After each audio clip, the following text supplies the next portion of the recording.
सारा गौरव देते हैं। और आज की दोपहर आप सबके सामने एक अद्भुत रहस्य को सामने रखने जा रहा हूं, जिसका शीर्षक है अलौकिक प्रार्थनाओं का रहस्य। प्रार्थनाएं कैसे सफलताओं को लेकर के आती है। अलौकिक प्रार्थना, अद्भुत सफलता। प्रार्थना, सामान्य प्रार्थना, सामान्य सफलता। साधारण प्रार्थना, साधारण सफलता। पर अलौकिक प्रार्थना, अलौकिक सफलता। कुछ समझ में आ रहा है? हालेलुया। दैनिक जीवन के अंदर व्यक्तिगत पारिवारिक रूप से जो कुछ भी हम प्रार्थनाएं करते हैं, वे प्रार्थनाएं हमारी एक साधारण या एक सामान्य प्रार्थनाएं होती है। परंतु परमेश्वर इन तमाम प्रार्थनाओं से कई हटकर अलौकिक प्रार्थनाओं को जन्म देता है।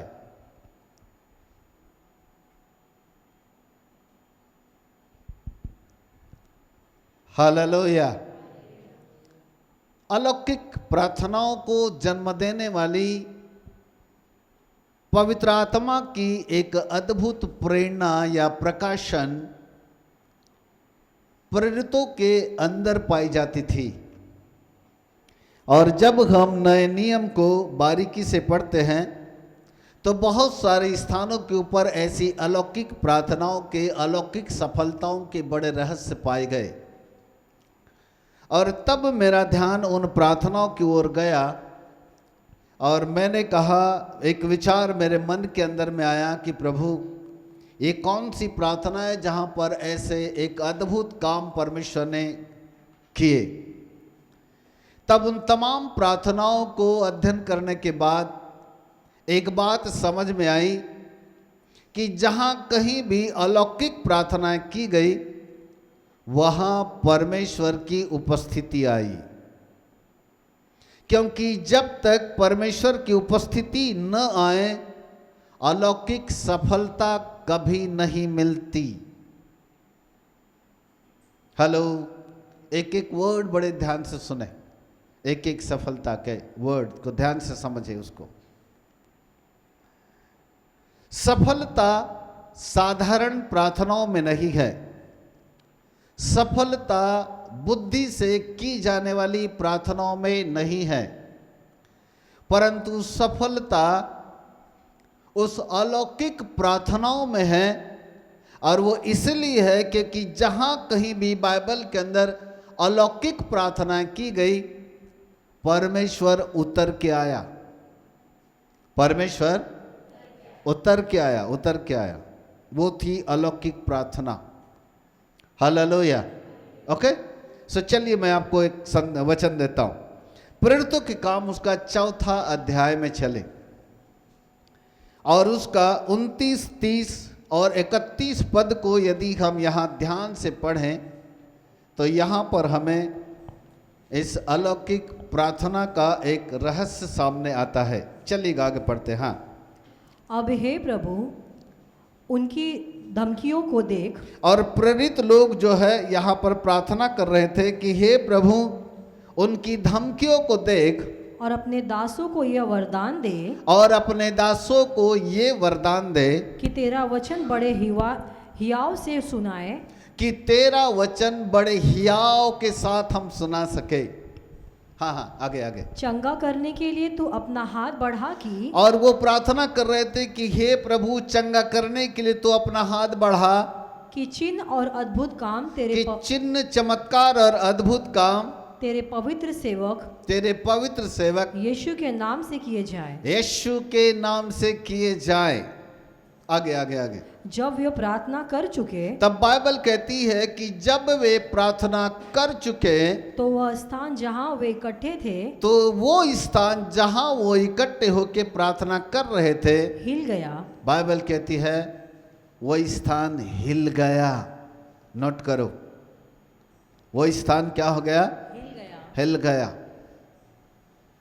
सबकी आंखें मेरे तरफ और बाइबल की तरफ। जब प्रेरित लोगों के ऊपर धमकियां आने लगी, सताव आने लगे, कष्ट आने लगे, तब ये प्रेरित लोग और दूसरे अन्य चेले एक साथ बैठकर प्रार्थना कर रहे थे और वो कहते हैं कि हे प्रभु, उन धमकियों को देख जो तेरे सुसमाचार के कारण हमको लोग देते हैं। हमें हियाव दे कि बड़े हियाव के साथ हम सुसमाचार सुना सके। और फिर वो कहते हैं कि अब चंगा करने के लिए तू अपने हाथ को बढ़ा, ताकि चिन्ह चमत्कार अद्भुत काम चंगाई या छुटकारा तेरे बेटे यीशु के नाम से किए जाएं। वो लौ लगाकर एक अलौकिक प्रार्थनाओं को जन्म दे रहे थे। और जैसे जैसे ये प्रेरित लोग प्रार्थना करते गए, बाइबल कहती है जिस स्थान पर वो बैठ करके प्रार्थना कर रहे थे वो स्थान हिल गया, वो स्थान हिल गया। हम लोग यहाँ बैठ के प्रार्थना करते हैं, क्या कभी ये स्कूल की नींवें हिली? क्या इसकी कभी दीवारें हिली? नहीं, क्योंकि ये हमारी रविवारी आराधना का एक चर्च है जहाँ पर हम एक छोटी सी प्रार्थनाएं करते हैं और परमेश्वर के वचन का वो भोजन जो पूरे सप्ताह भर के लिए होता है वो हम आपको देते हैं। इस सप्ताह का भोजन है आपका अलौकिक प्रार्थना की अलौकिक सफलता का रहस्य, ताकि अलौकिक प्रार्थनाओं को किए जाने के द्वारा कैसे हम सफलताओं को प्राप्त कर सकते हैं। और उसका रहस्य एक ही है, जब तक परमेश्वर उतर करके न आए तब तक वो सफलता मिल ही नहीं सकती। इसका मतलब है कि परमेश्वर हमें ऐसी प्रार्थनाओं को करने की बात कर रहा है जहां पर हम परमेश्वर की उपस्थिति को उतर आने के लिए बाध्य कर दे। और यदि खुदा उतर के आ गया तो मान के चलो कि वो सफलता आपके कदमों में है, क्योंकि लिखा है जब वो प्रार्थना कर चुके तो जिस स्थान पर बैठे थे वो स्थान हिल गया। कल्पना करो, ये बात ऐसी नहीं है। प्रथम शताब्दी के समय प्रेरितों के द्वारा की जाने वाली वो प्रार्थना, और बाइबल कहती है हकीकत में ऐसा हुआ कि वो स्थान हिल गया, पूरा का पूरा वह स्थान हिल गया। 91 में एक बात, नागपुर के अंदर जब बड़ी जागृति चल रही थी तो प्रभु के दास, नागपुर शहर से मेरे काफ़ी अच्छे पहचान वाले प्रभु के दास लोग हैं, वो ऐसा कहते हैं कि जब वो एक घर में बैठ कर के प्रार्थना कर रहे थे तो सुबह सुबह लोग बाल्टी में पानी लेकर के आए और जोर जोर से चिल्लाने लगे कि बाहर निकलो, बाहर निकलो, आग लग गई है, आग लग गई है, जल्दी बाहर आ जाओ, घर के लोग मर जाओगे, बाहर आग लग गई। तब ये लोग जो प्रार्थना कर रहे थे ये घर से बाहर निकल के गए तो उन्होंने क्या देखा कि आग तो है परंतु जल कुछ नहीं रहा है। आग है परंतु जल कुछ नहीं रहा है, ऐसा देखा। तब उन्होंने कहा कि उन दिनों में पवित्र आत्मा एक बड़ी बेदारी के रूप में काम कर रहा था।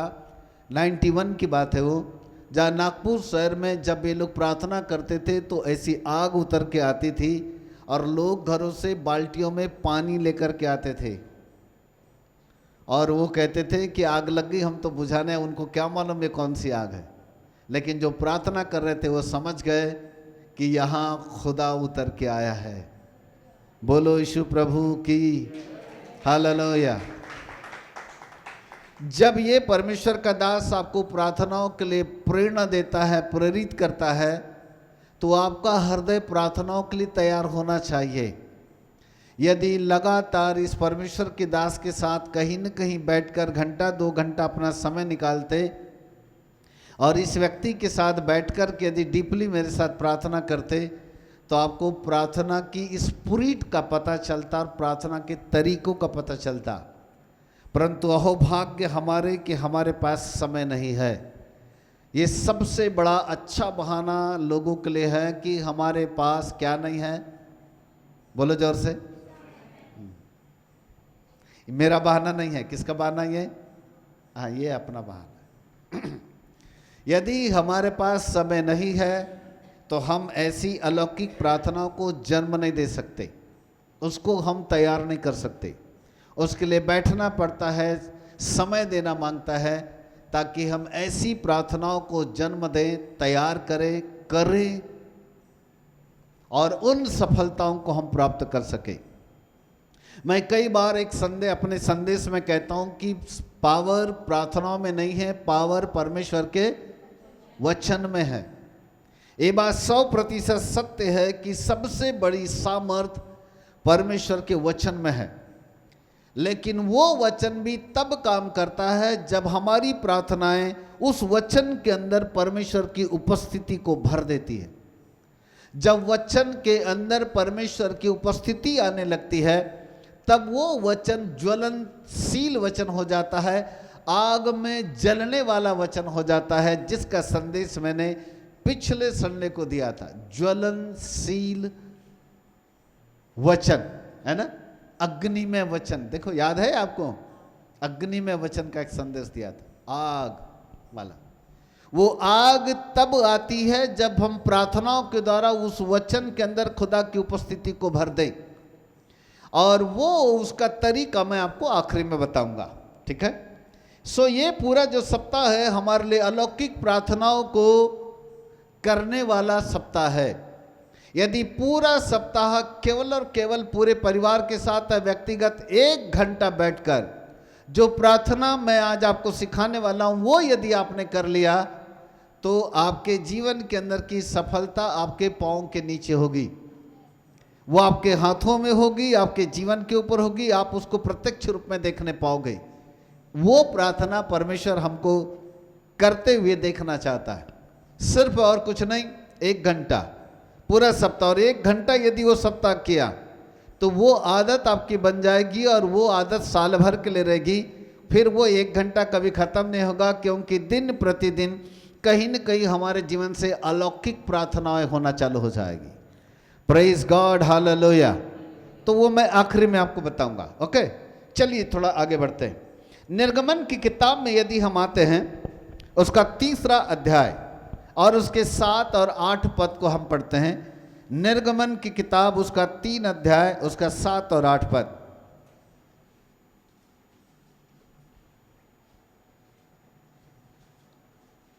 फिर यहोवा ने कहा, फिर यहोवा परमेश्वर ने मूसा से कहा, मैंने अपनी प्रजा के लोग जो मिस्र में है, मैंने अपनी प्रजा के लोग जो मिस्र देश के अंदर है, उनके दुख को निश्चय देखा है, उनके दुखों को और उनके कष्टों को मैंने देखा है, और उनकी जो चिल्लाहट परिश्रम करने वालों के कारण होती है, और उनकी जो चिल्लाहट उनके परिश्रम के कारण होती है, उसको भी मैंने सुना है। उनके तकलीफों को, उनके परिश्रमों को, उनकी मेहनत को, उनकी चिल्लाहट को भी मैंने देखा है, और उनकी पीड़ा पर मैंने चित्त लगाया है। और उनकी पीड़ा पर, उनकी पीड़ाओं पर, उनकी तकलीफों पर मैंने अपना चित्त लगाया, मैंने अपना मन लगाया है मूसा। हाँ, इसीलिए अब मैं उतर आया हूँ। इसलिए अब मैं उतर आया हूँ। बोलो, उतर आया हूँ। इजरायली लोग जो प्रार्थना कर रहे थे मिस्र देश में रहकर कि हे परमेश्वर, हम यहाँ गुलाम हैं, हम यहाँ पीड़ाओं में हैं, हम यहाँ तकलीफ में हैं, हम पर कोड़े मारे जाते हैं, हमको रोज डंडे मारे जाते हैं, खाना बड़ा मुश्किल से मिलता है, हमें रोज मेहनत कराया जाता है, हमसे ईंटे गारे का काम कराया जाता है, हमसे घर बनवाया जाता है, हमसे खेती करवाया जाता है, रात और दिन हमसे काम कराया जाता है, हम बड़ी पीड़ाओं में, हम गुलामी में हैं, हम तकलीफ में हैं, हम परेशानियों में हैं। उनकी चीख, उनकी पुकार, उनकी तकलीफ, उनकी पीड़ा परमेश्वर के कानों के पास पहुंच गई। हालेलुया। कहने का मतलब था कि वे इजरायली लोग जो गोसेन में थे, मिस्र के गोसेन में थे, वहाँ से जब वो पुकार रहे थे यानी प्रार्थना कर रहे थे, वो अलौकिक प्रार्थना परमेश्वर के कानों पर पहुँची। तब परमेश्वर 8वें पद में कहता है, उनकी चीख, उनकी पुकार, उनकी तकलीफ मैंने देख लिया है, और अब मैंने उनके दुखों पर पीड़ाओं पर अपना चित्त लगाया है। क्या लगाया है? ध्यान से देखो यार, चित्त लगाया बोलता खुदा। हालेलुया, चित्त लगाया है। साधारण रूप से की जाने वाली प्रार्थनाएं, गले से निकलने वाली प्रार्थनाएं, मनमार कर की जाने वाली प्रार्थनाएं, बुद्धि से की जाने वाली प्रार्थनाएं, सामान्य प्रार्थनाएं, स्वार्थ रूपी प्रार्थनाएं परमेश्वर को चित्त लगाने के लिए मजबूर नहीं करती।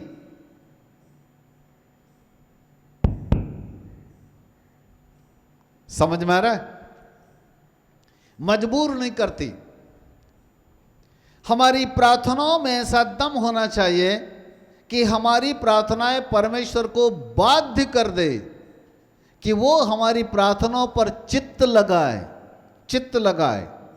और जिस दिन वो हमारी प्रार्थनाओं के द्वारा हमारी पीड़ाओं को देखता है, हमारी तकलीफों को देखता है, हमारी परेशानियों को देखता है, तब वो कहता है अब मैंने उनको देख लिया है, मैंने उन पर चित्त लगाया है, इस कारण मूसा अब मैं उतर के आया हूं।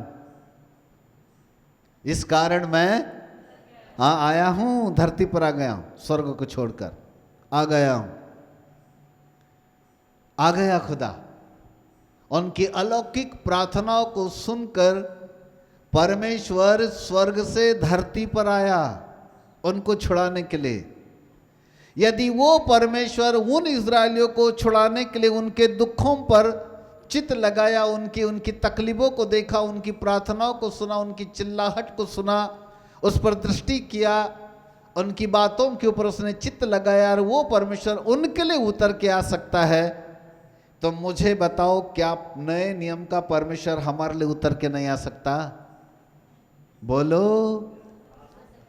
यदि पुराने नियम का परमेश्वर पुराने नियम के लोगों के लिए उतर के आ सकता है, तो नए नियम का परमेश्वर जो अनुग्रह का परमेश्वर है, जो दयालु परमेश्वर, जो यीशु के मृत्यु के द्वारा हम पर अपार अनुग्रह करता है, वो परमेश्वर क्या हमारे लिए उतर के नहीं आएगा? आएगा। और वो प्रेरितों के काम के 4 अध्याय में उसने दिखाया कि जब प्रेरित लोगों ने प्रार्थना किया तो बाइबल कहती है जिस स्थान पर वो इकट्ठे थे वो स्थान क्या हो गया? हिल गया। इसका मतलब खुदा उतर के आया, आया, खुदा उतर के आया। हम ऐसी प्रार्थनाएं करें कि परमेश्वर उतर के आए। वो प्रार्थना अंतम बताता हूं मैं आपको, है ना। चलिए एक और दृष्टांत आपको देता हूं। निर्गमन के 33 अध्याय पे चलते हैं। अब हम इसी निर्गमन में आ जाओ, 33 में आ जाओ और उसका 12 से 14 पद को अब हम यहाँ पर पढ़ते हैं। हाँ, तब मूसा ने यहोवा परमेश्वर से कहा, हाँ, मूसा ने परमेश्वर यहोवा से कहा, सुन तू मुझसे ऐसा कहता है कि इन लोगों को तू ले चल। माइक चालू है कि नहीं? माइक, हाँ देखो। मूसा ने यहोवा से कहा, मूसा ने यहोवा से कहा, सुन तू मुझसे कहता है, सुन परमेश्वर तू मुझसे ऐसा कहता है इन लोगों को ले चल, कि तू इन लोगों को ले चल, परंतु यह नहीं बताता कि तू मेरे संग किसको भेजेगा। परंतु हे प्रभु तूने मुझको ये नहीं बताया कि ये जो मिस्र से लोग जो निकाल के लाए हैं इनके साथ तू किसको भेजेगा। तो भी तूने कहा है, तो भी तूने कहा है, तेरा नाम मेरे चित्त में बसा है। तू तो प्रभु ये कहता है कि मेरा नाम तेरे चित्त में बस गया है और तुझ पर मेरे अनुग्रह की दृष्टि है। और प्रभु तू कहता है कि मुझ पर तेरे अनुग्रह की दृष्टि भी लगी हुई है। और अब यदि मुझ पर तेरे अनुग्रह की दृष्टि हो, और वास्तव में यदि तेरे अनुग्रह की दृष्टि मुझ पर हो, तो मुझे अपनी गति समझा दे। तो मुझे अपनी गति समझा दे कि तू कितने गति से आएगा। आगे आगे आगे, जिससे जब मैं तेरा ज्ञान पाऊं, आगे, हाँ हाँ, आगे आगे आगे, जिससे जब मैं तेरा ज्ञान पाऊं, जिससे तेरा ज्ञान मैं पाऊं, तब मैं तेरे अनुग्रह की दृष्टि मुझ पर बनी रहे। तब तेरे अनुग्रह की दृष्टि मुझ पर बनी रहे। फिर यह भी ध्यान रख, तब फिर यह भी ध्यान रख कि यह जाति तेरी प्रजा है। कि ये जाति के लोग तेरी प्रजा है। यहोवा ने कहा, यहोवा ने कहा, मैं आप तेरे साथ चलूंगा, मैं आप तेरे साथ चलूंगा। हेलो, क्या बोला? मैं अपनी भाषा में समझाता। मूसा, मैं स्वयं तेरे साथ साथ चलूंगा, किसी को नहीं भेजूंगा। मैं खुद किसी दूत को नहीं भेजूंगा, किसी स्वर्गदूतों की सेना को भी नहीं भेजूंगा, क्योंकि जहां मैं रहूंगा वहां मेरी सेना भी रहेगी। हालेलुया। क्योंकि मैं अकेला नहीं आता, जहां मैं हूं वहां मेरी सेना है। मैं खुद तेरे साथ साथ चलूंगा। और उसके नीचे की लाइन में लिखा है, और मैं तुझे विश्राम दूंगा। क्या दूंगा? वाह वाह वाह वाह वाह। जब परमेश्वर की उपस्थिति हमारे जीवन में आने लगती है और जब परमेश्वर हमारे साथ साथ चलने लगता है, तो बाइबल का परमेश्वर हमको विश्राम देता है। क्या देता है? मतलब दुख खत्म, समस्या खत्म, पीड़ा। और विश्राम किसको मिलता है रे बाबा? पीड़ित आदमी विश्राम करता क्या? जिस आदमी को तकलीफ है उसको विश्राम मिल रहा है। हाय तौबा, हाय तौबा, हाय तौबा, हाय तौबा कहते कहते जिंदगी बिताएगा। विश्राम उसको मिलता है जिसके जीवन की समस्याएं खत्म, तूफान खत्म, बीमारियां खत्म। तब वहां परमेश्वर कहता है कि मूसा, मैं स्वयं तेरे साथ साथ चलूंगा और मैं तुझे विश्राम दूंगा। मतलब अब तुझको मेहनत नहीं करना पड़ेगा मूसा, तुझको ज्यादा तकलीफ नहीं उठानी पड़ेगी, तुझको पीड़ा नहीं उठानी पड़ेगी। जितने लोगों को मैंने मिस्र से तेरे द्वारा निकलवाया है, अब इनके साथ मैं किसी और को नहीं भेजूंगा, क्योंकि मेरे अनुग्रह की दृष्टि तुझ पर है। मैंने तुझ पर अपना चित्त लगाया है, इसलिए मैं किसी और को नहीं भेजूंगा, वरन मैं खुद तेरे साथ साथ चलूंगा। हालेलुया। परमेश्वर ऐसी अलौकिक प्रार्थनाओं को सुनता है। ऐसी अलौकिक प्रार्थनाओं को मूसा ने एक बहुत ही छोटी सी प्रार्थना किया और वो कहता कि हे प्रभु, तूने यहां से जाने के लिए तो बोला, लेकिन तूने ये नहीं बताया कि तू किसको हमारे साथ भेजेगा। तूने इसका नाम नहीं बताया, ये तो तूने नहीं बताया। हमको अकेले जाने के लिए बोल दिया, हम जाए तो कैसे जाएं? वो कहता यदि तेरे अनुग्रह की दृष्टि मुझ पर है तो मुझे तू अपनी गति समझा दे, ताकि मैं तेरा ज्ञान पाऊं कि वास्तव में हमारे साथ कौन चलने वाला, वो बातें मुझको समझ में आ जाए मेरे परमेश्वर। तब यहोवा परमेश्वर कहता है, मूसा मूसा मूसा, मैं किसी और को तेरे साथ नहीं भेजूंगा, वरन मैं स्वयं तेरे साथ साथ चलूंगा। और फिर तुझे कोई मेहनत नहीं करना पड़ेगा, वरन तुझे मैं क्या दूंगा? विश्राम दूंगा, बड़ी शांति दूंगा, विश्राम दूंगा, चैन दूंगा। तुझे तेरे दिमाग में ज़्यादा कोई टेंशन फिर रहने वाला नहीं है, सारा टेंशन खत्म हो जाएगा मूसा। वो अलौकिक प्रार्थना, वो कौन सी अलौकिक प्रार्थना थी जो इजरायली लोग मिस्र में रह करके कर रहे थे? वो कौन सी अलौकिक प्रार्थना थी जहां मूसा उस प्रार्थना को कर रहा था? तब खुदा कहता है कि मैं स्वयं तेरे साथ साथ चलूंगा। वो कौन सी अलौकिक प्रार्थना थी जहां प्रेरित लोग वहां पर कर रहे थे? तब परमेश्वर उस स्थान के ऊपर उतर के, यार बाइबल कहती वो स्थान जहां वो इकट्ठे थे हिल गया। आखिरकार वो कौन सी प्रार्थनाएं थी, कैसी प्रार्थनाएं थी? यहां तो हम 2 लाइन में पढ़ते हैं कि तेरे अनुग्रह की दृष्टि यदि मुझ पर है, तुम अपनी गति मुझको समझा दे। बता किसको भेजेगा? क्या इतनी सी लाइन थी उसकी? क्या वो लाइन थी जो बड़ी हृदय विदारक लाइन थी, जिसके द्वारा खुदा का दिल पिघल गया मूसा के साथ आने के लिए? तो फिर कोई तो बात है।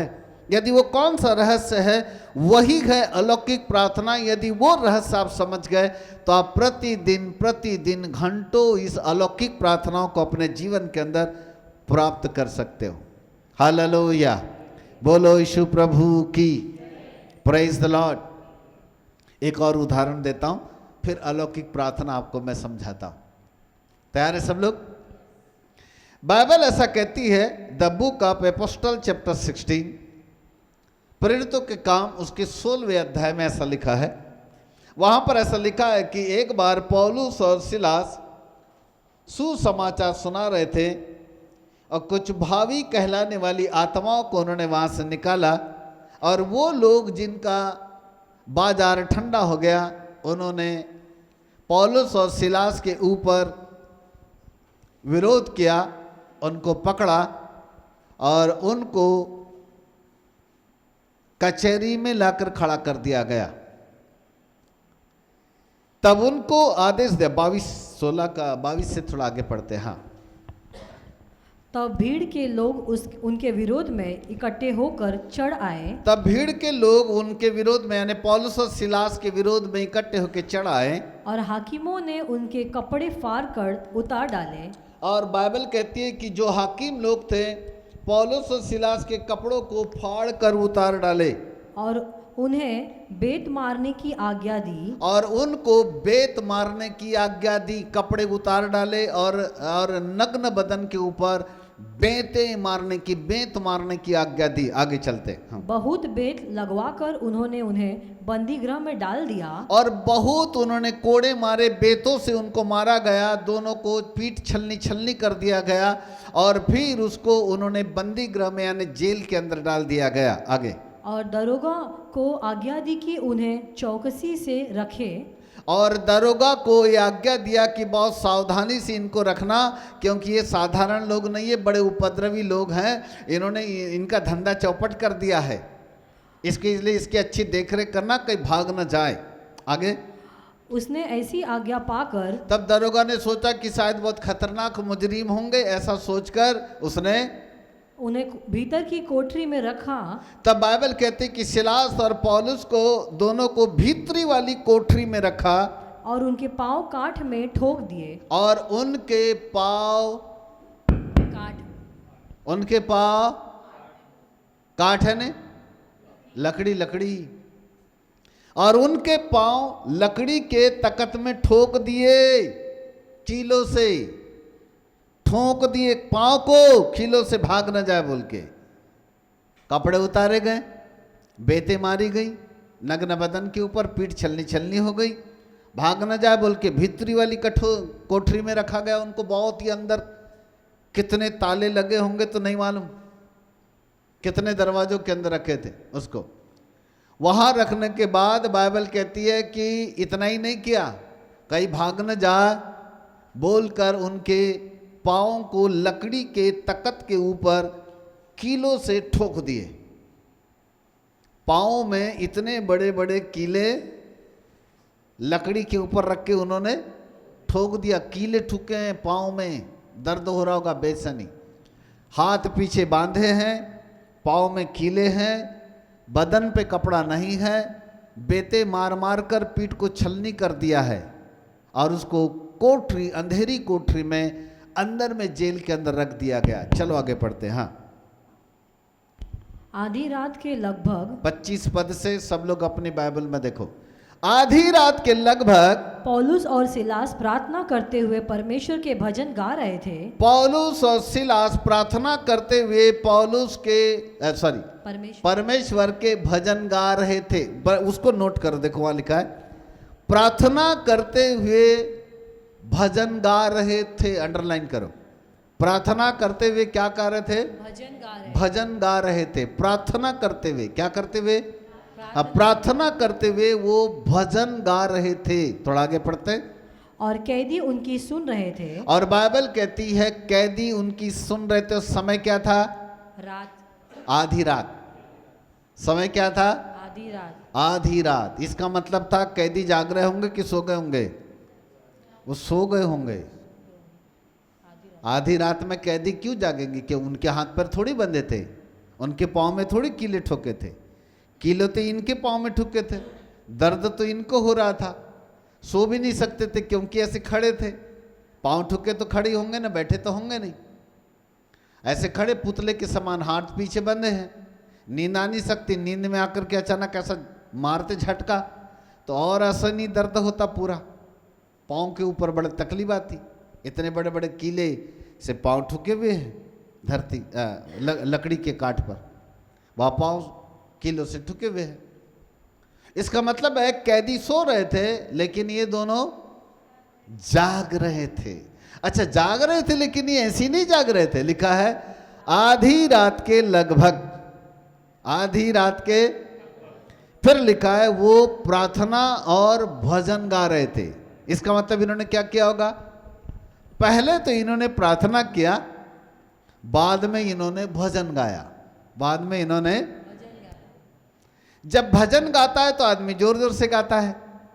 उससे जो कैदी लोग जो दूसरे जेल के अंदर, दूसरे कमरों के अंदर में थे, उनकी नींद खुल गई। तब उन्होंने बोला कि बोले ये आज ही जुम्मा जुम्मा जो आए इन्हीं की कोठरी से आवाज आ रही, रे बाबा ये है कौन, बड़े जोर जोर से गा रहे हैं। उनकी नींद खुल गई तो वो भी अपना अपना कान लगा के उस भजन को सुन रहे थे, उस भजन को सुन रहे थे। लेकिन वहां दोनों बात लिखी है कि वो प्रार्थना करते हुए भजन गा रहे थे, मतलब उन्होंने प्रार्थना भी की और भजन भी गए। अब क्या प्रार्थना की होगी जरा बताओ, जरा अपनी अपनी बुद्धि लगाओ। आखिरकार इन्होंने क्या प्रार्थना किया होगा?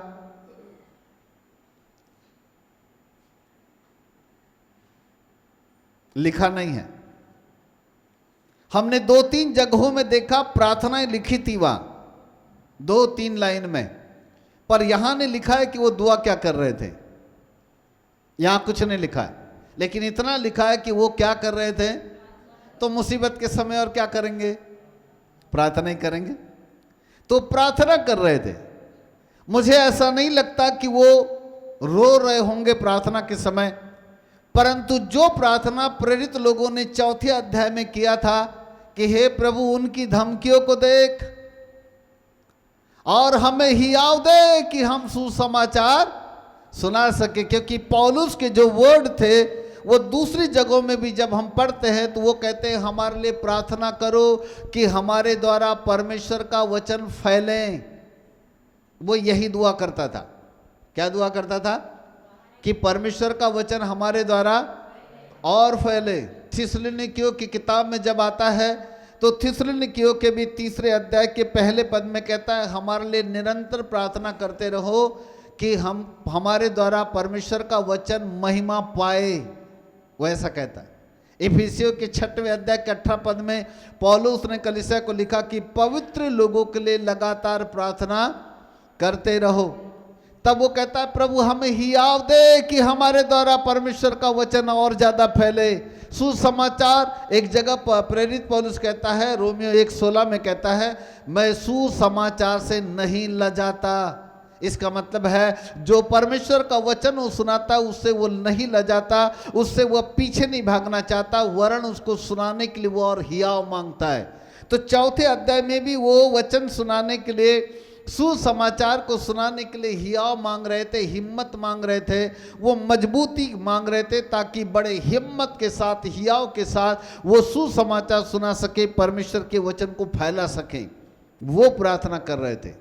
तब मुझे लगता है कि 16वें अध्याय में उसको मालूम था कि जब हमने इसके पहले जब हम प्रार्थना किया था तो जहां हम इकट्ठे थे वो स्थान, बोलो, हिल गया। इसलिए मैंने वो उदाहरण पहले रखा था आपके साथ। वो स्थान क्या हो गया? ये बात पौलुस को मालूम थी। हालेलुया। मालूम थी कि जब प्रेरितों ने वहां पर प्रार्थना किया तो वो स्थान क्या हो गया था? हिल गया था। तो उसको वो बात याद आई। तब वहां पर सिलास भी था। सिलास कहता है क्यों ना हम भी वैसे ही प्रार्थना करें। मेरे ख्याल से अंदाज लगा रहा हूं मैं, लिखा नहीं है, मैं अनुमान लगा रहा हूं। तो वहां पर ये दोनों थे। और मुझे ऐसा लगता है कि जैसे चौथे अध्याय में जो प्रार्थना प्रेरित लोग कर रहे थे, यहां पर भी 16वें अध्याय में प्रेरित पौलुस और सिलास ऐसी ही प्रार्थना करने लगे होंगे। वो भी अपने लिए हियाव मांग रहे होंगे, हिम्मत मांग रहे होंगे। वो ये नहीं करेंगे कि प्रभु हमको इस दर्द से छुटकारा दे, इस पीड़ा से छुटकारा दे, जेल से छुटकारा दे, वो ये नहीं कह रहे होंगे। लेकिन वो ये कह रहे होंगे कि हे परमेश्वर, इन कठिन समयों में भी हमें हियाव दे, कि हम बड़े हियाव के साथ परमेश्वर का वचन सुना सके।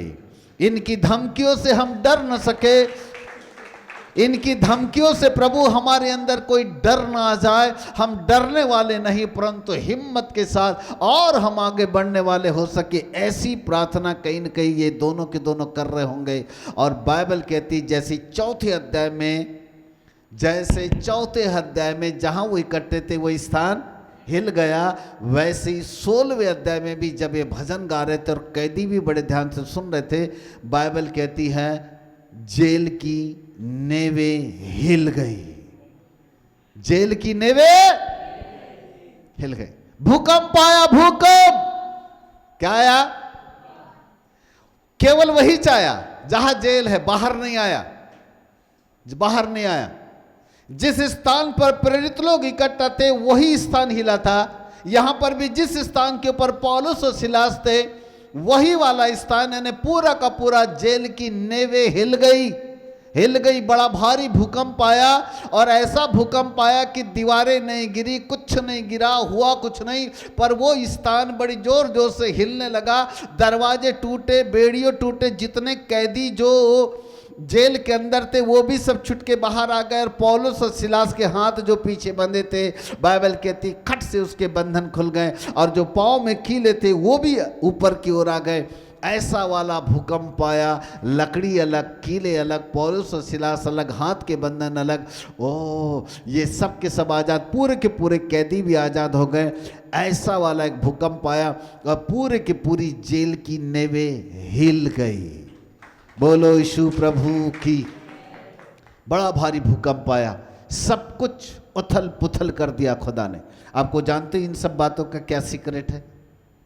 इन सब बातों का एक ही सीक्रेट है, वो एक ऐसी अलौकिक प्रार्थना कर रहे थे कि वहाँ परमेश्वर की उपस्थिति आ रही थी।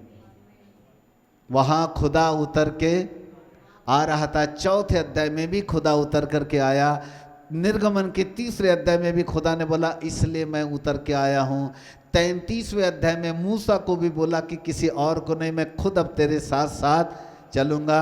16वें अध्याय, प्रेरितों के काम के 16वें अध्याय में भी हम देखते हैं जब पौलुस और सिलास प्रार्थना कर रहे थे और भजन गा रहे थे, खुदा उतर के आया और जेल के अंदर भूकंप आया और जेल की नेवें हिलने लगी। Praise God, hallelujah hallelujah. सारे कैदी आज़ाद, पौलुस और सिलास भी आज़ाद। दरोगा साहब ने सोचा कि बोला मेरे से हिसाब लिया जाएगा तो मेरे को फांसी हो जाएगी। सारे कैदी भाग गए, अब मैं क्या करूं, मर जाना अच्छा है। तलवार निकाल कर आत्महत्या कर रहा था। इतने में पौलुस ने आवाज़ दी, दरोगा साहब अपने आप को मत मारो, आत्महत्या मत करो, हम यहीं छे, और पकड़ना है तो पकड़ लो, और अंदर वाली कोठरी में रखना है तो रख लो, जितना अंदर बंद करना है कर लो, क्योंकि हम साधारण लोग नहीं हैं, हम असाधारण परमेश्वर की सेना है। हालेलुया। हम जीवित परमेश्वर के बेटे हैं, पकड़ो। और वो अलौकिक प्रार्थना थी जिसके माध्यम से खुदा उतर के आया, परमेश्वर की उपस्थिति उतर करके आई और परमेश्वर ने अपना काम किया। और बाइबल कहती पौलुस और सिलास जेल से बाहर आ गए, छुटकारा पाए। दरोगा साहब कहते हैं अब मुझ में इतनी हिम्मत नहीं कि मैं तुमको दोबारा अंदर बंद कर सकूं। एक बात बताओ, ये आखिरकार इतना बड़ा चमत्कार हुआ तो हुआ कैसे? तो पौलुस और सिलास उसको यीशु मसीह के विषय में सुसमाचार सुनाते हैं और दरोगा साहब ने उनको अपने घर में लाया। बाइबल कहती उनके पाँव को उसने पानी से धोया, घाव को पोंछा और फिर उनसे वचन सुना। और उसी रात को दरोगा और दरोगा के परिवार ने बपतिस्मा ले लिया। बोलो यीशु प्रभु की। हालेलुया। काम की बात, अलौकिक प्रार्थना परमेश्वर की उपस्थिति को लेकर के आती है। आखिरकार वो अलौकिक प्रार्थना क्या थी, कैसी थी वो प्रार्थना? क्या वो 4 लाइनें जो वो गा रहे थे उतने में खुदा खुश हो गया होगा? क्या वो प्रार्थना थी? जी नहीं। वो 4 लाइनें जो वो बोल रहे थे, हम भी नकल मार के रट्टू तोता के समान उन 4 लाइनों को बोले तो कुछ नहीं होगा। जो लाइन इजरायलियों ने बोला वो भी हमारे काम की नहीं, जो लाइन मूसा ने बोला वो भी हमारे काम की नहीं, जो लाइन प्रेरितों के काम के 4थे अध्याय में बोली गई वो भी हमारे किसी काम की नहीं है, वो नहीं है। पर वो जो प्रार्थना कर रहे थे जिससे परमेश्वर की उपस्थिति आई, वो तरीका हमारे काम का है। क्या काम का है? वो तरीका। Praise God, hallelujah. अब इधर देखो मेरी तरफ। जो प्रार्थना इजरायली लोग कर रहे थे, 430 साल तक इजरायली मिस्र में गुलाम थे, तो वो 430 साल तक और किस चीज के लिए दुआ करेंगे? जो परिस्थिति है उसी के लिए दुआ करेंगे। उनकी परिस्थिति थी कि वो वहां गुलाम थे, वहां वो कष्ट में थे, वहां पीड़ा में थे, वहां कोड़े खाया जाता था, वहां डंडे मारे जाते थे। खाने को तो खूब मिलता था लेकिन तकलीफ बहुत थी। वहां बेतों से इनको मारा जाता था, छलनी किया जाता था, इनसे काम करवाया जाता था पेट भर। वो तकलीफ में थे। जब कोई व्यक्ति किसी और एक तकलीफ में रहेगा तो वो दूसरी प्रार्थना नहीं करेगा। मैं नहीं समझता कि इस्राएलियों ने कभी ये दुआ किया होगा कि खुदा बाप खाने की बड़ी तकलीफ है, खाना भेज, क्योंकि ऑलरेडी परमेश्वर ने इनको मिस्र के गोसेन नामक शहर में रखा था और गोसेन में कोई कमी नहीं थी। जादूगर के जादू मिस्र में तो चली लेकिन गोसेन में नहीं चली। मेंढक मिस्र में आए लेकिन गोसेन में नहीं आए। टिड्डियां, जितनी भी विपत्तियां थी, महामारी थी, वो सब मिस्र में आई लेकिन गोसेन में नहीं आई।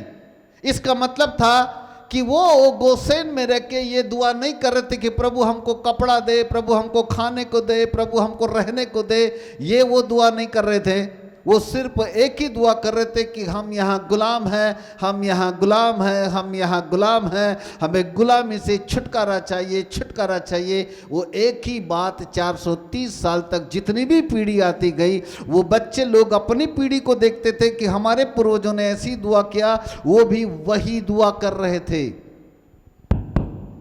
हालेलुया, बात समझ में आ रही? वही दुआ कर रहे थे। तब मूसा भी वही दुआ कर रहा था। वो भी कह रहा था प्रभु तूने बोला तो इन लोगों को लेके आ, तो मैं तो लेकर के आया, लेकिन तूने अब ये नहीं बताया कि तू किसको मेरे साथ भेजेगा।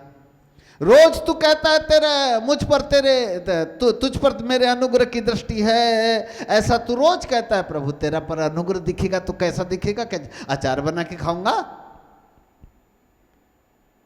कौन जाएगा मेरे साथ वो बता प्रभु, क्योंकि तूने जिन इजरायलियों को जो पीड़ा में तड़प रहे थे, मुसीबत में पड़े हुए थे, उनके कष्टों के ऊपर चित लगा और तूने मुझको भेजा। अब आगे तो बता कि तू किसको भेजेगा। वो उन पूर्वजों की प्रार्थनाओं को दोहरा के मूसा खुदा को याद दिला रहा था कि खुदा बाप तेरे कहने पर मैं आया, तूने उन पर चित लगाया। ये मेरी प्रजा नहीं है, ये तेरी प्रजा है जिनको तूने भेजा है। यदि इन प्रजा को तूने निकलवाया तो आगे बता तू किसको भेजेगा। वो वही प्रार्थना कर रहा था जो प्रार्थना ऑलरेडी 430 साल तक इजरायलियों ने पीढ़ी दर पीढ़ी किया। आया उसको समझ में? हालेलुया। वो वही दुआ कर रहे होंगे। तब प्रेरित काम के 4थे अध्याय में जब ये प्रेरित लोग वहां पर दुआ कर रहे थे तो ये वो दुआ कर रहे थे, अर्थात वो जहां जहां जाते थे वहां वहां उनको विरोध मिलता था, वहां सताव मिलता था, वहां धमकियां मिलती थी, वहां पर तकलीफें आती थी।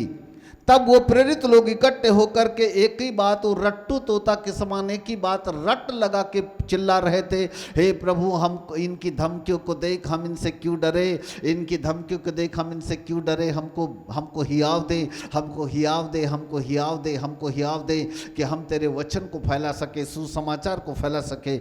लगातार वो जो 4 लाइन लिखी है ना, वो 4 लाइन आधे मिनट में बोल करके ख़त्म नहीं कर दिए, वरन जब तक वो बैठे थे तब तक वो वही बात बोल रहे थे कि प्रभु ऐसा हमें हियाव दे कि तेरे बेटे यीशु मसीह के नाम से चिन्ह चमत्कार अद्भुत काम किया जाए और सुसमाचार बड़ी तेजी से फैलता चला जाए। वो उसी बात को दोहरा के लगातार एक ही बात रट्टू तोता के समान बोलते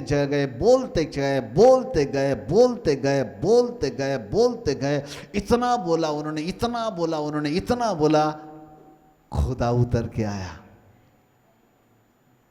खुदा हाँ उतर के आया।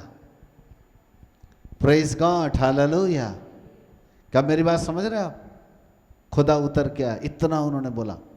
पौलुस और सिलास आधी रात को भजन गाए तो आधी रात को उनकी नींद खुली।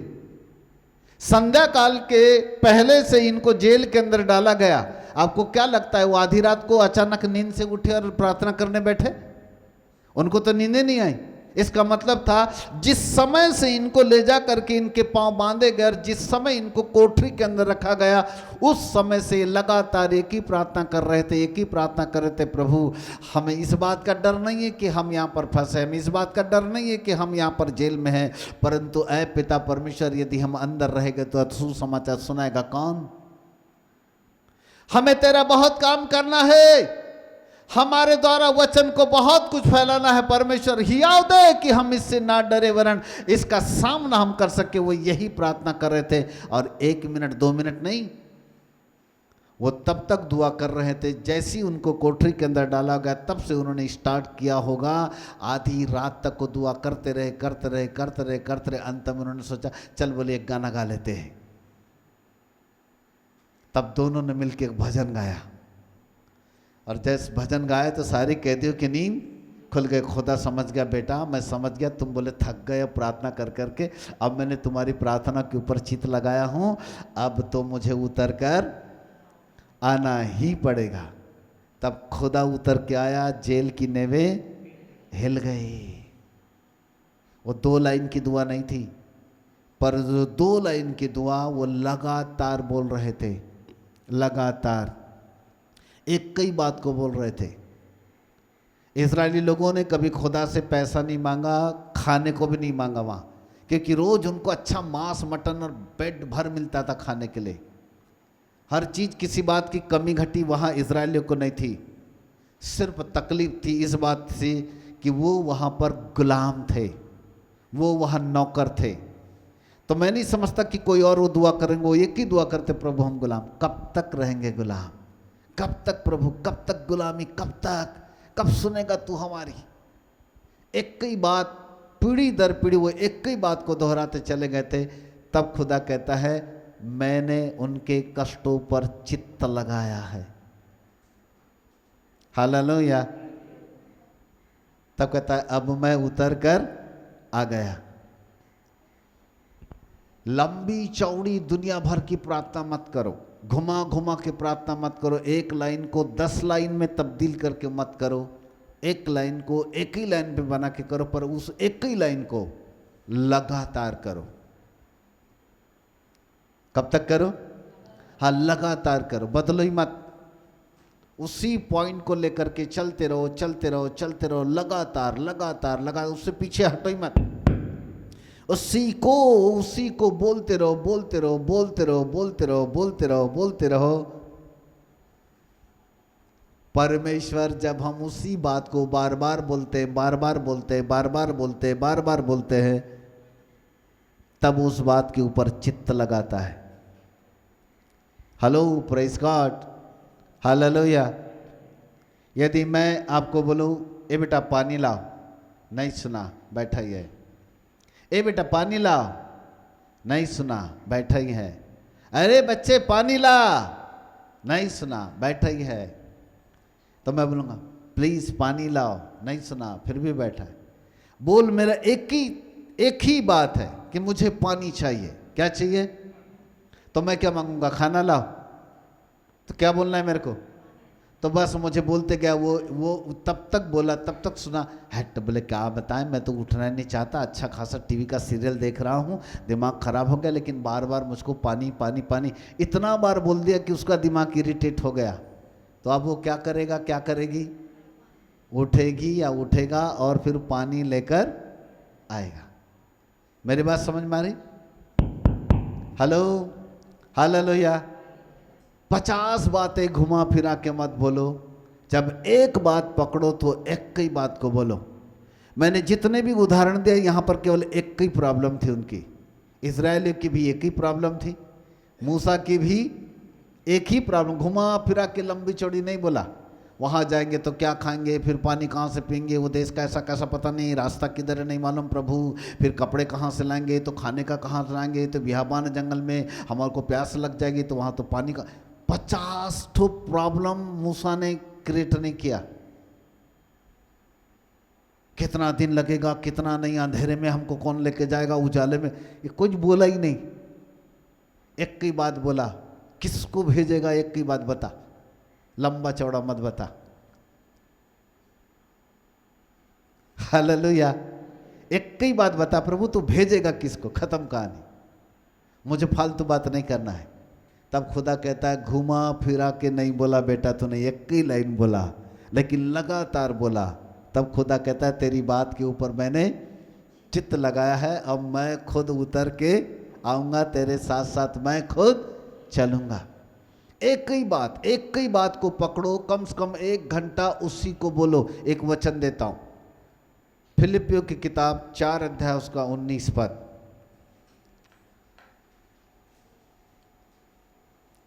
पढ़ो जोर से, माइक में पढ़ो। हाँ। मेरा परमेश्वर भी अपने उस धन के अनुसार। सबको मिला क्या? जरा पेज नंबर बोलो तो। 275 275 275। हाँ। मेरा परमेश्वर भी अपने उस धन के अनुसार, अपने उस बड़े धन के अनुसार, जो महिमा सहित मसीह यीशु में है, जो महिमा सहित मसीह यीशु में है, तुम्हारी हर एक घटी को पूरा करेगा। तुम्हारी हर एक घटी को पूरा करेगा। याद हो गया सबको? इधर इधर इधर, याद हो गया सबको? नहीं हुआ तो ये आपके हफ्ता भर के लिए यही वचन है। प्रार्थना करो 1 घंटा। कितना? क्या प्रार्थना करोगे? इस वचन से मत हटना। ये वचन बोलते ही रहना, बोलते ही रहना, बोलते ही रहना। एक दिन पूरा 1 घंटा 1.5 घंटा वचन बोलते ही रहना, बोलते ही रहना, बोलते ही रहना। इधर उधर की बातें नहीं कहना। प्रभु तेरे वचन में ऐसा लिखा है, ऐसा लिखा है, यही लिखा, उसी वचन को रिपीट करो, रिपीट करो, रिपीट करो, बोलते जाओ, बोलते जाओ, बोलते जाओ, बोलते जाओ। अगले दिन भी रिपीट करो वही वचन। 1 हफ्ता, कितना दिन? 1 हफ्ता इसी वचन को लगातार, इसी को बोलना, आंख बंद करके वचन को बोलना, वचन को बोलना, वचन को बोलना, वचन को बोलना, वचन को बोलना। वहाँ लिखा है कि परमेश्वर तुम्हारी हर एक घटी को पूरा करेगा। 1 हफ्ते के अंदर अंदर खुदा की उपस्थिति आएगी। हमारी अलौकिक प्रार्थना अलौकिक सफलताओं को जन्म देगी। हालेलुया। बोलो यीशु प्रभु की। Praise God. लगातार यहाँ वहाँ बिल्कुल नहीं भटकना। आंख बंद करो, धन्यवाद दो और बस उस वचन को बोलो, उस वचन को बोलो, उस वचन को बोलो, उस वचन को बोलो। लगातार घुमा फिरा के इधर उधर की कहीं नहीं जाना, उसी को सीधे में बोलना। यहोशू को यही बात परमेश्वर ने बोला था, न तू वचन से दाएं मुड़ना, ना तो तू बाएं मुड़ना, पर उसी को वचन को तू रात और दिन यहाँ क्या करना? ध्यान करना और मनन करना। यहाँ ध्यान भी करना और मनन में। ऐसा करने से तेरे सब काम सफल होंगे और तू प्रभावशाली व्यक्ति बन जाएगा। इसका मतलब एक वचन लो, 1 घंटा उसी को रिपीट करो। एक दूसरा वचन देता हूँ आपको, उसको भी यदि कर सको तो बड़ा अच्छा है।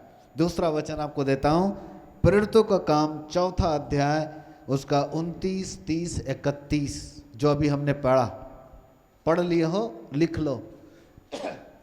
ये वचन हमारी सेवा के लिए है, ये वचन हमारी सेवकाई की उन्नति का वचन है।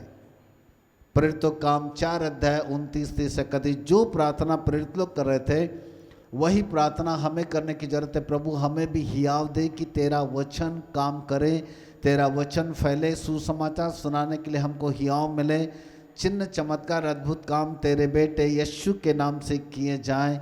यही प्रार्थना हमको भी करते रहना है, करते रहना है, करते रहना। और ये भी खुदा को याद दिलाना कि प्रभु जिस स्थान पर वो थे इकट्ठा थे वो स्थान हिल गया का मतलब खुदा तेरी उपस्थिति वहाँ आई।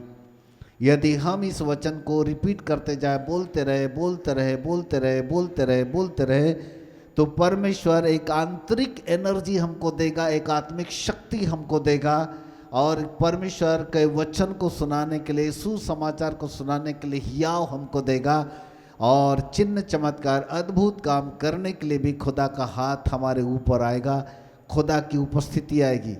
अलौकिक प्रार्थना परमेश्वर की उपस्थिति को लेकर आती है, इसलिए अलौकिक प्रार्थना अलौकिक सफलताओं को जन्म देती है।